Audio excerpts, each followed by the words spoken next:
Welcome everyone to the very first Evil Clones podcast. Welcome. That's right. Today, for our inaugural episode, we will be discussing at length the convergent topics of superheroes, special effects, and television. There is much discussed, especially these days, but with superheroes slowly taking over television, much the way Just as they've I taken predicted. over movies. Yes. Yeah.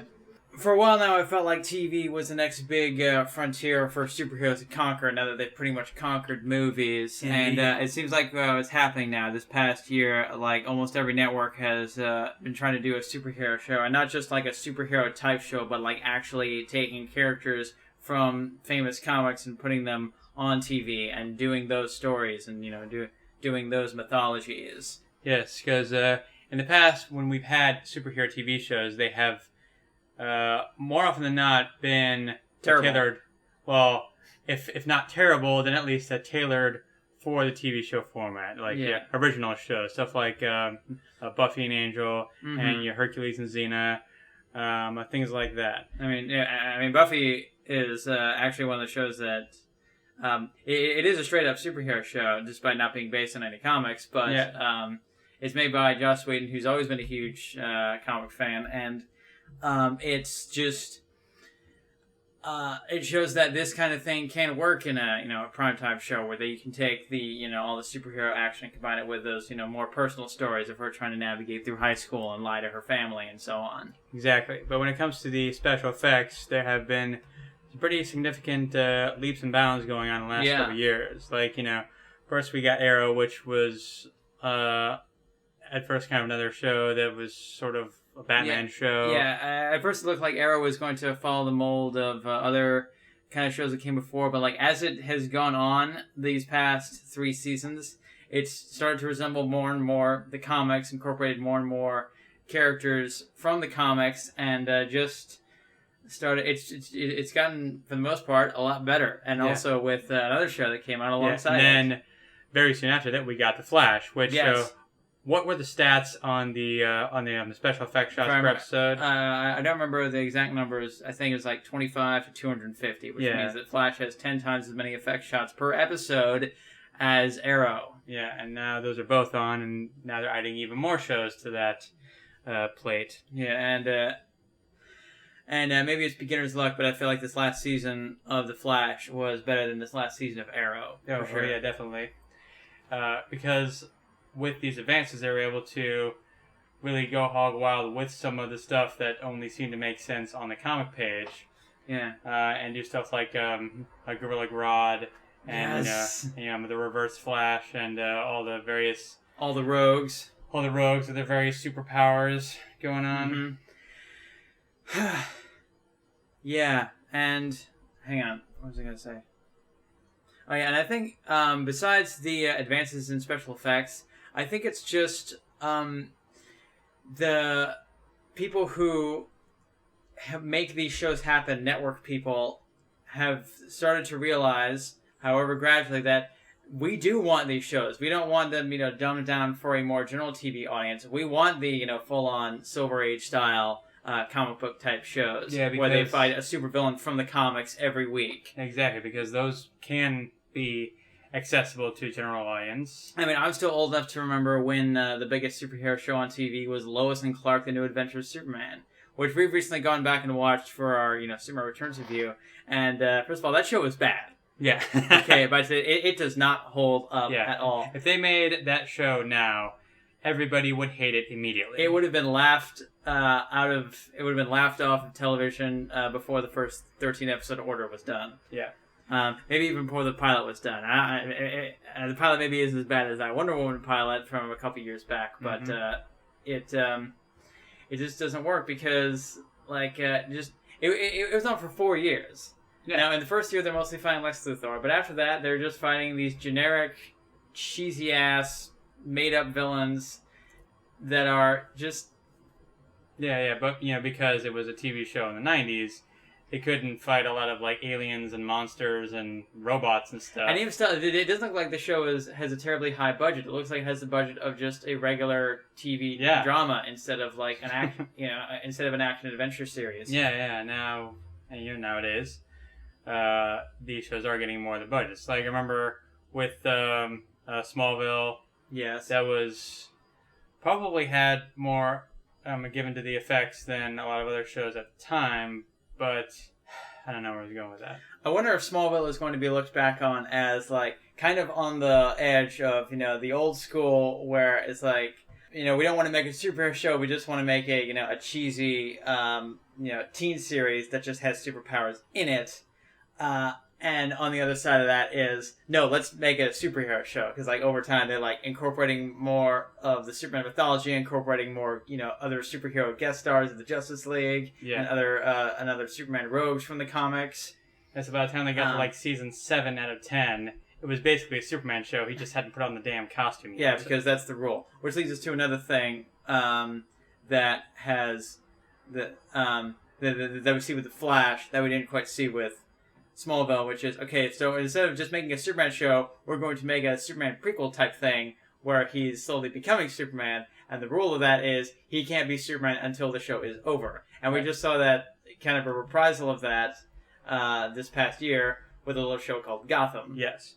This is kind of a pattern you see with a lot of these. Like, okay, we can't do a Batman show, so here's Gotham, here's Arrow to a degree, here's the Cape.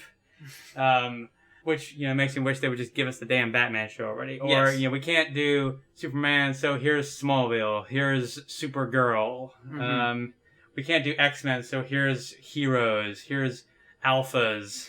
Here's Mutant X. Here's Mutant X, yeah. But now with The Flash, it was like, okay, we want to make a Flash show, so here's a Flash show. Yes, let's just make a damn Flash show. Yeah, and while in some ways it does kind of have the feel that one might expect from a Spider-Man show, I'd say, it is much more Flash than anything else. Yes. Okay. Good. So that is a huge step in the right direction, I'd say. I'd say that Flash is, getting us a big step closer to getting just an actual Spider-Man show, which is what I want to see more than anything. Yes, me too. Because the movies just aren't doing it for Spider-Man anymore. Yeah. But yeah, I think with movies, there's a hazard, and we saw this with the older Batman movies from Burton and Schumacher, is there's a formula, and there's a formula in TV too, but you can, build on that because you're doing like 22 stories a year as opposed to one story every 2 to 3 years. And especially with the Batman movies, those older ones, they're very formulaic, even with all the differences between those 4 films.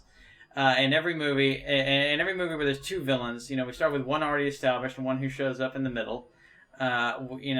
Bruce has some kind of love interest who it's played up like this. He may have just met the love of his life. 3 of those 4, he reveals his identity. And other things. But we're getting off topic. We want to talk about the effects here, right? Yeah, special effects. I think with Batman in particular, they can do the special effects for a Batman show, no problem. That's covered. They've been able to do that for years now. Yeah, that's not why there's no live-action Batman show for this generation. There are a couple of characters that would require more intensive effects, like Mr. Freeze, or Clayface probably, or maybe Killer Croc, I mean. I don't think Killer Croc needs a lot of effects. But I mean, you could, for guys like Clayface, you could, save up and, do a big effects episode for him. Kind of thing.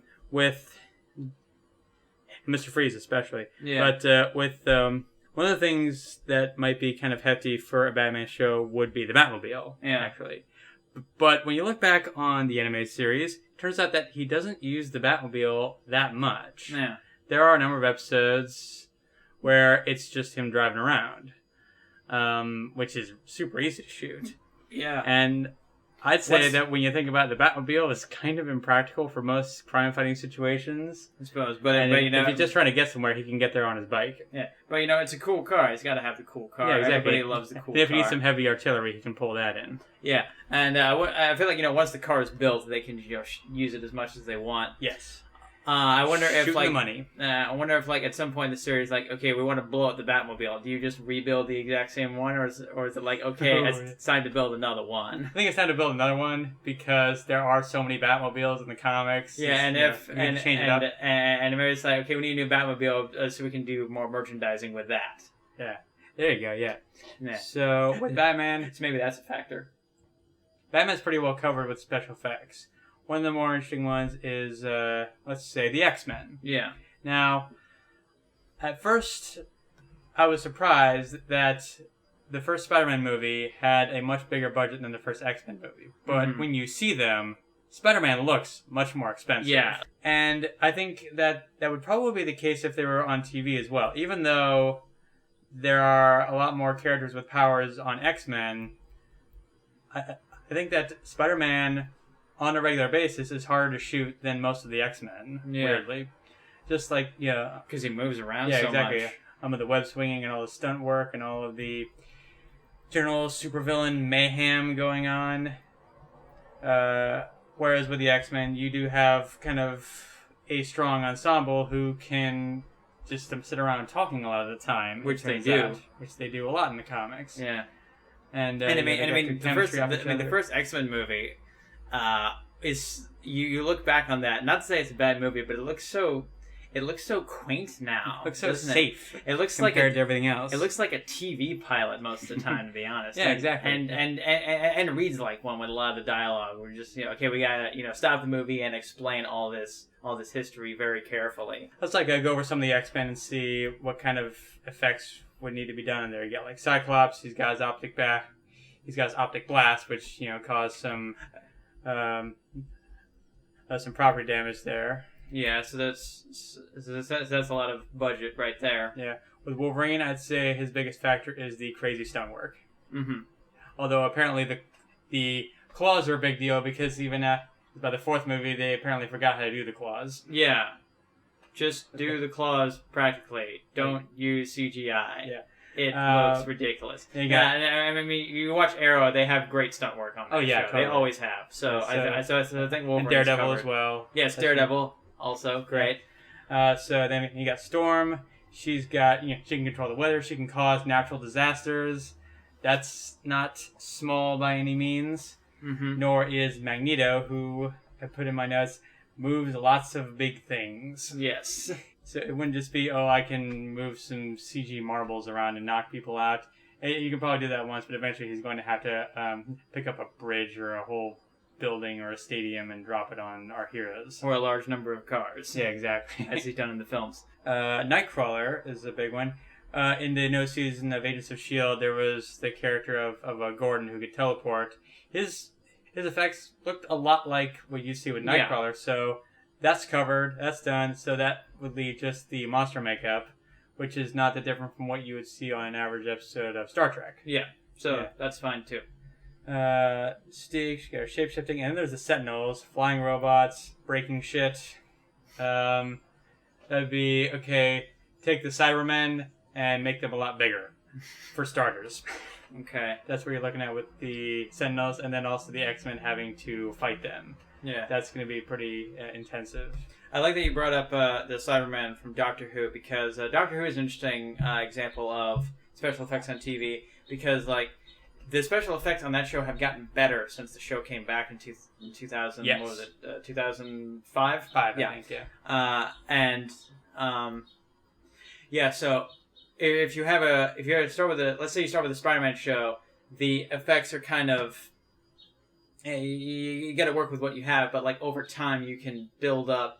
You can build up everybody's skills. You can build up your effects library, or however they decide to do it. And as the show goes on, the effects would get better.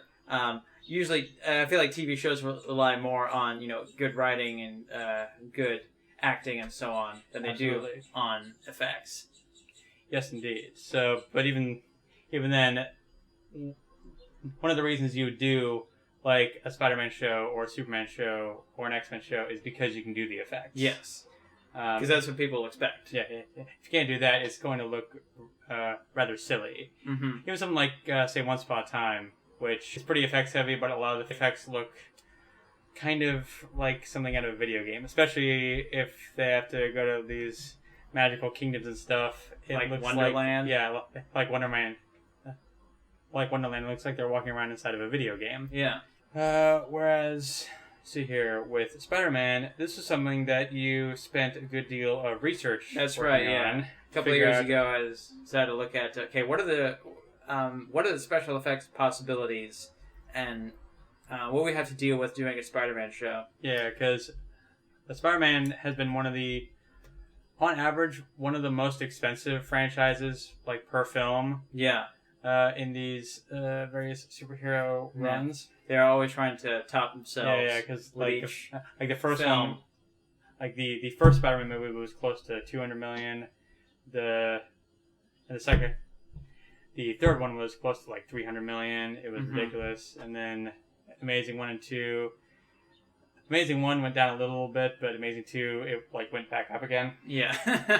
It's getting kind of absurd. Kind of out of control. So trying to take that and put it on a TV show, you're going like, okay, here's the budget we would have to get on a regular basis to get on the scale of the movies.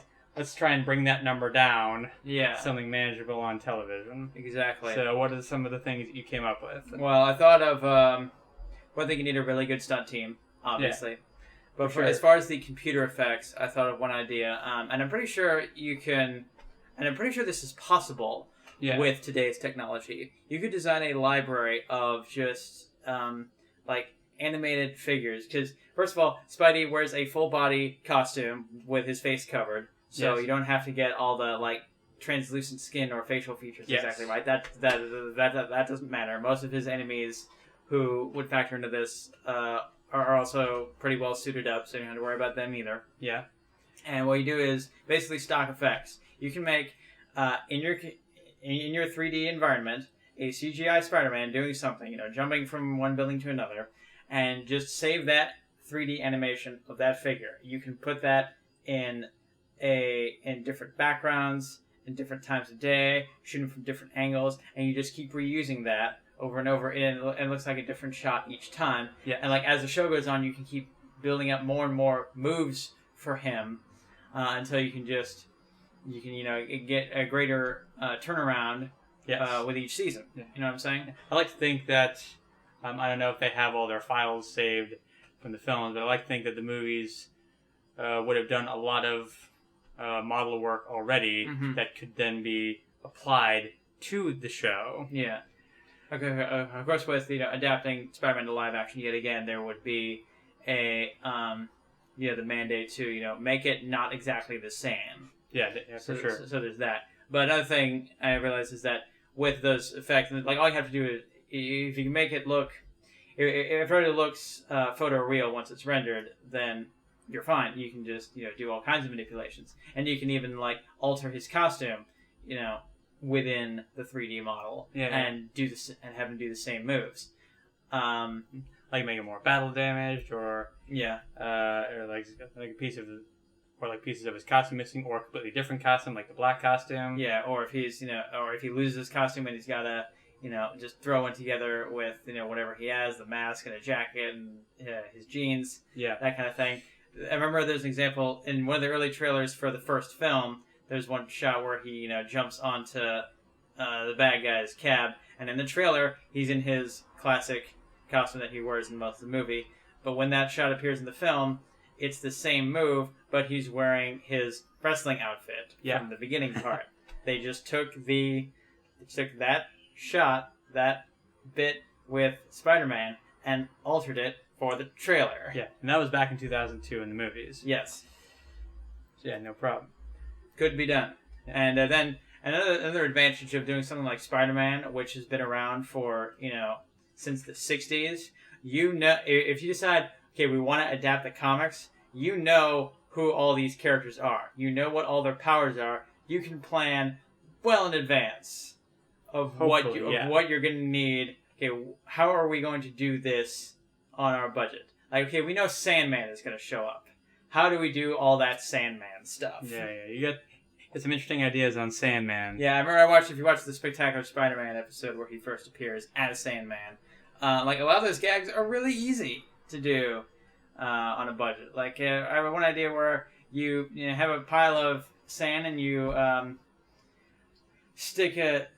a pile of sand and you stick an airbag underneath it that you can inflate so that it looks like the sand is forming.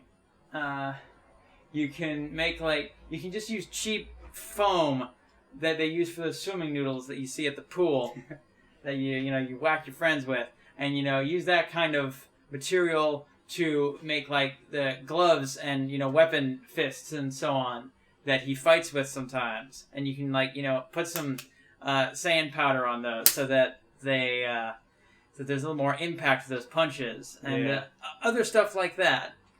Interesting. Just go nuts. Yeah, but nowadays it would be interesting the kinds of things that they would have to come up with just to try and make it look as good as the movies. But I think the use of practical effects or something like this would have to come into play a lot. Yeah. I guess there's a matter of, the effects don't have to be movie quality every time. It's almost like, this is me trying to think as a producer when I was doing this research project. It's almost like, okay, we can make up for quality with quantity. We get to do, like I said, 22 stories a year instead of one every couple of years. So if we get, a whole classic Spider-Man Rogues Gallery in just one season, then it won't matter as much. Yeah. It won't matter that sometimes the effects are kind of iffy. But hey, there's hey, in just 1 year we've gotten a full-blown version of Dr. Octopus. We've gotten Green Goblin. We've gotten Sandman. We've gotten all these guys on that kind of thing. Yeah. That's one of the great things about like Flash and Arrow these days. Here's Reverse Flash. Here's Gorilla Grodd. Here's Deathstroke. And these aren't like watered down Smallville versions of these bad guys. These are as they are in the comics, and now you're seeing them kick butt on TV. Yeah. Played by flesh and blood actors. And I love that they have Gorilla Grodd. Let's see more of that. Now, Green Goblin is another matter because he can fly. Yeah, that's hard. Yeah. We're not going to do the Hulkified Ultimate Green Goblin that Bendis saw fit to give us. We're going to do full-on... I want to do him on the glider. Green Goblin. I want to do him on the glider throwing pumpkin pops. Another thing I figured out is Spider-Man's Rogues Gallery is very vast, but there's a lot of sections. Yeah. There's anything you come up with to do Green Goblin, you can use later for Hobgoblin or any other goblins later in the series. Anything you come up with for Venom, you can use for Carnage. Anything you come up with Kraven, you can use for various other animal crazy guys. Yeah, a lot of stuff that you use for Spider-Man, you could probably use for Venom. Yeah, just like because the whole point is that he's supposed to be that dark reflection, and he uses a lot of the same moves. Yeah. So just apply that to Venom. You beef him the hell up, you make him scary, or that kind of thing. Yeah. Which of these villains would you say would be the hardest to do in live action? Dr. Octopus. Okay, why is that? There's just a lot you got to do. You have to build the arms. Yeah. You have to have them able to do all that stuff. You have to have them able to suspend the actor in 10 feet off the ground. You have to have them able to attack Spider-Man and attack all your actors. Yeah, he can throw things too, and also pick things up. I remember they had quite a time in the movie when we had to make Doc Ock arms that can do all these things, and so you can see some of the test footage of him shooting pool and picking up glass and pouring drinks for himself and things like that. Using the mechanical arms. I've noticed that metal and rock and stuff is easier to render in the computer than, flesh or clothing. That's good news for Doc Ock, yeah. So, we'd probably wind up with a Doc Ock. Maybe at first he would have the lab coat, but I think they would get rid of that because they would find it's hard to animate. Mm-hmm. Or maybe it's good for covering up some stuff. Yes. Where it connects to his body kind of thing. Who knows? Be some interesting ways that they could get around that sort of thing. What else? One of the things that occurred to me watching Spider-Man 2 is that when the budget is tight, that means they can't do things that might be considered gratuitous with special effects. For example, in Spider-Man 2, there's a bit where Peter's talking to MJ, and then Doc Ock throws a car at them. Yeah. And it's this really elaborate effect sequence where, it's all in slow-mo, and the car, almost hits them while they get out of the way, and then Doc Ock comes in there, and, grabs MJ and knocks out Peter. Now, story-wise, that's dumb. Yeah. Because in the movie, Harry told Doc Ock to go find Peter and have him lead him to Spider-Man. But then Doc Ock, who did not know that Peter is Spider-Man, throws a car at him. Yeah. There's no way he could have known he would have dodged that. And that gave us this whole big elaborate sequence. So on a show, you wouldn't do that because the excuse is that it doesn't make sense in the story. So do it in a way that you can afford it. Yeah, and even still, there is the hazard of, if the effect scenes, the big supervillain fights are going to take up not only the most money but the most time to shoot, then the writing, they kind of have to write around them. Yeah. It's like, okay, we have to get Spider-Man to this location somehow because that's the fight scene we're playing. And you see this kind of in the movies anyway. Like, why is there a clock tower right next to the power plant? Because we got to go from this fight to this fight. Yeah, exactly. I wonder how the use of New York locations on a Spider-Man show will affect the budget. Yeah, you got to have New York in there. Who hasn't done a TV show set in New York? Yeah. But now we're going to have very elaborate action scenes in New York as well. Because, say what you will about Spider-Man 2, it was a really cool idea to stage an action scene in Times Square, especially one involving Electro. Yes. That is a really neat idea. Yes. And that is probably one of the high points of the movie. Yeah, I liked it. Yeah, because on Spectacular Spider-Man, which you were kind of using as a template for your little special effects research project. Because Spectacular Spider-Man is the best Spider-Man show that has ever been made. Yes. So they went out of their way to use a variety of real New York locations and depict those in animation. Like, there's a big fight at the Opera House. Yeah. I can't remember which one it is, or like Madison Square Garden. It's probably the New York Met. Yeah. There was maybe something at Madison Square Garden, and if not, that would be a nice place to stage a battle. Mm-hmm. And then there was the fight in Central Park with the Sinister Six. Exactly. Yeah. Things like that, not just like on Smallville, every bad thing happens in the same little. Yeah. The same little alley in the street. So it's like, okay. Once we get to Metropolis. And it's like, okay, if you want guys... So I say the networks. If you guys want to make a Spider-Man show, it better be a priority. Yeah. In Batman Begins, I think they built... In the studio, they built several blocks worth of the Narrows to shoot various action scenes in there. Yeah. There's a pretty big set going on there. And also, it's New York, like we said. And, there's pretty sure there's a lot of... There's a lot of backlots that recreate New York locations. Yeah. That they can take advantage of. So looking at that, it's New York. Everybody's done New York. Yeah. So it's your oyster. You know what I'm saying? Absolutely. And I feel like the Flash this last season really put an effort in. Okay, we want each fight to be a little bit different. Yes. It's in a different location. And the second to last episode, we got a full-on fight with a whole bunch of rogues. Yes. There's 5 or 6 different superpowers all going around, and it's a really dense choreography. And it was great. It was so great. Yes.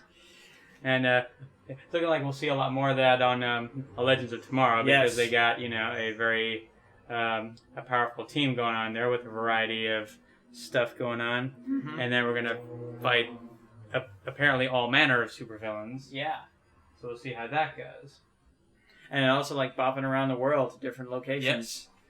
That's another thing that you probably see in something like Fantastic Four or Superman, where not just going around the world, but also going up into space and other dimensions and cosmos kind of thing, and encountering aliens.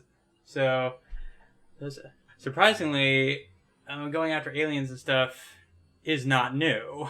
We got Star Trek and Doctor Who, like we said. Doctor Who especially. Yeah. That's what he does all the time. And the aliens on those shows have gotten a lot more elaborate, not just guys in weird rubber suits. But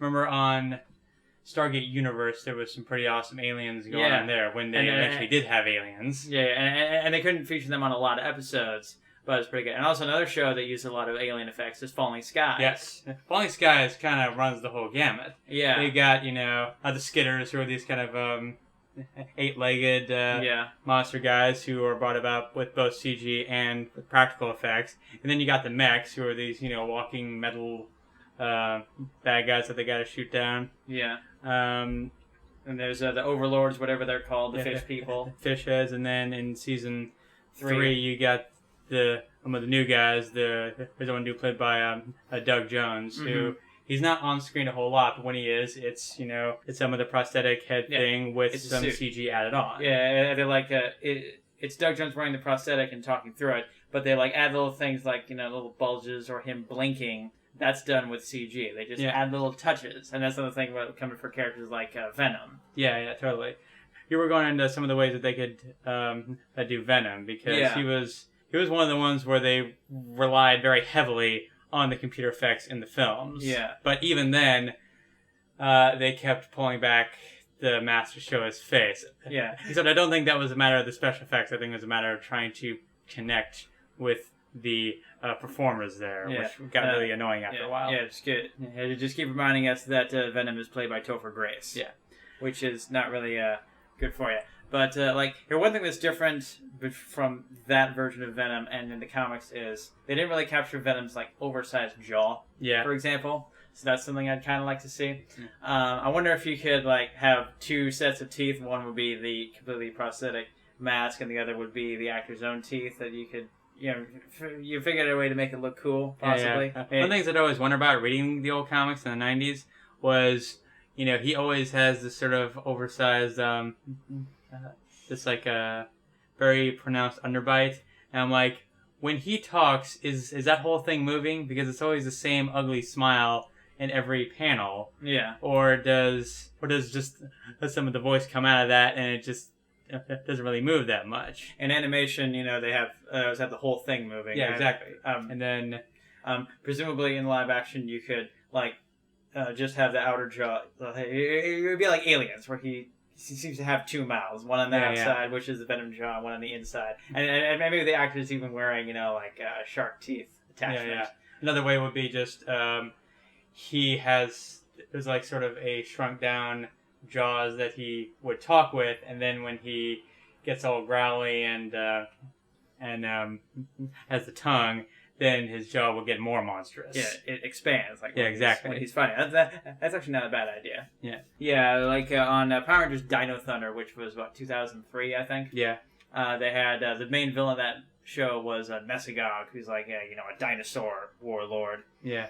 And a dinosaur skull head kind of thing going on. And, it's a pretty good action there. We can kind of see the actor's mouth inside, but it actually looks pretty creepy. Yeah. Get down to it. And you don't see the actor's eyes under the mask. Yeah. So kind of take that, like we were saying with Falling Skies, add some CG enhancements, maybe make whatever's going in on inside the mouth look less human, and you actually have a pretty good Venom going on that you could break out more consistently. I hope they could find ways to incorporate the tongue as well. Because they didn't do the tongue in the movie. Yeah, that's weird. Because whenever he wants to be really creepy, you can just lick something. Yeah, like Freddy Krueger.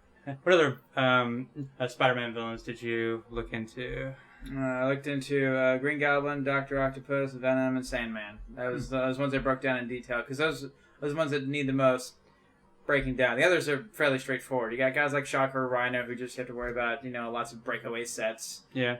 Electro is just all the lightning effects. I mean, TV they know how to do lightning effects. They did lightning effects on Smallville and stuff like that. Vulture, you just have to worry about all the flying, and that's pretty much it. Yeah. Flying and web swinging are, by my estimation, among the hardest superpowers to get all the time. Mm-hmm. Judging by the Supergirl pilot, which we will discuss in more detail later on, they seem to be getting the hang of the whole flying thing. So they can stage some pretty good action scenes where she's not just on the ground for the whole thing. Yeah. Also occurs to me with Vulture. I wonder, should he have retractable wings like he did on Spectacular Spider-Man or not? And I would go with yes, because that would just make it easier for the actor to walk around when he's not flying. Or they would fold up so they're not as cumbersome. Yes. I did a whole video talking about Fantastic Four and like trying to capture that balance between the movie size budget effects and the TV episodic storyline. And with Fantastic Four, you got these 4 characters who have superpowers that they break out all the time. Yeah. The Thing is always a thing.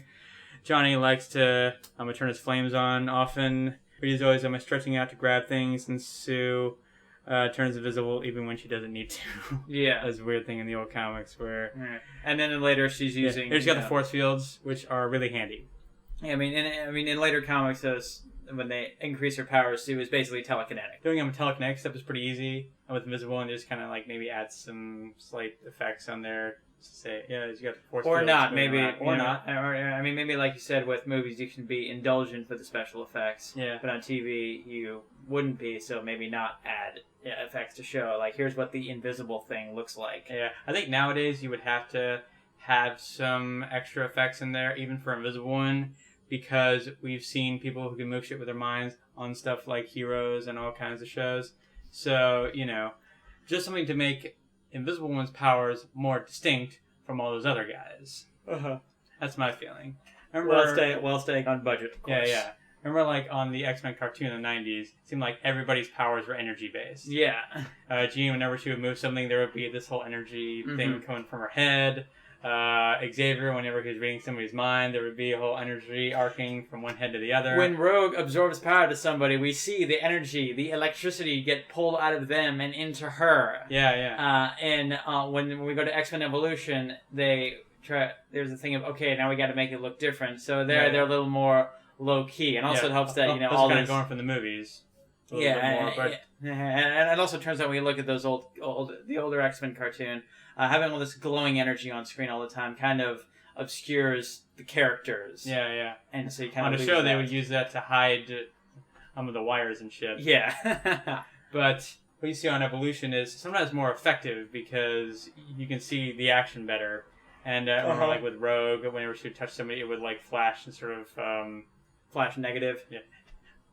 Flash in the negative image, and to demonstrate that was going on.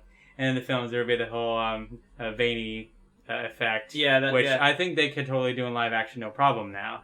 Most of the effects that they did in the first X-Men movie, they could easily do on a TV show in 2015. Yeah. That's how far we've come. And remember that one of the heroes that a lot of people are clamoring for, but I don't know how we're going to get exactly, is the She-Hulk.